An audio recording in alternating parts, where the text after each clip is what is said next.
প্রতিটা বাড়ির নিজস্ব একটা গল্প থাকে, আর আমার গল্পটা শুরু হয় রান্নাঘর থেকে। মায়ের খাতার পাতায় লেখা সেই পুরনো রেসিপিগুলি আজও যেন ভালোবাসা ছড়িয়ে দেয় প্রতিটা প্লেটে। আজ বানাচ্ছি মায়ের এক স্পেশাল রেসিপি, একটা খাবার না, এটা একটা স্মৃতি। আর হ্যাঁ, তার সাথে শ্বশুর বাড়ির কিছু সত্য, সোজা সাপটা কিন্তু বাস্তব কথা। সম্পর্ক গড়ে তুলতে সময় লাগে, শ্বশুর বাড়ি কখনো নিজের বাড়ির মতো একদিনে হয়ে যায় না। ধৈর্য ও ভালোবাসা লাগেই সম্পর্ককে আপন করে তুলতে। সবাইকে খুশি রাখা সবসময় সম্ভব নয়, আপনি যতই চেষ্টা করুন কিছু না কিছু ভুল ধরা হবেই। আদর স্নেহ পাওয়া যায়, কিন্তু আলাদা রকমের। শ্বশুরবাড়ির ভালোবাসা নিজের পরিবারের ভালোবাসার মতো একরকম হয় না। একটু দূরত্ব মাঝে মাঝে ভালো, সম্পর্কের মাঝে মাঝে কিছু স্পেস রাখা প্রয়োজন।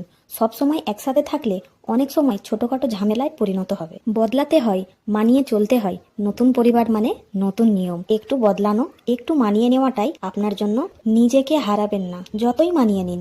নিজেকে হারিয়ে ফেললে কেউ তা ফেরত দিতে পারবে না। সব শ্বশুর বাড়ি খারাপ নয়, আবার সব আদর্শও নয়। গল্প, সিরিয়াল বা আশেপাশের মানুষরা কথা শুনে আগেই ধারণা বানিয়ে নিজে বুঝে নেওয়াই। একটা নতুন পরিবার পেতে হলে পুরনোটা ভুলে যেতে হয় না। শ্বশুরবাড়ি মানেই নিজের পরিবারের জায়গা, আর একটা পরিবার নয়, বরং দুটো সমানভাবে বজায় রাখা যায় যদি সঠিক ভারসাম্য রাখা যায়। সকলের মন জয় করতে গিয়ে নিজের শান্তি হারাবেন না।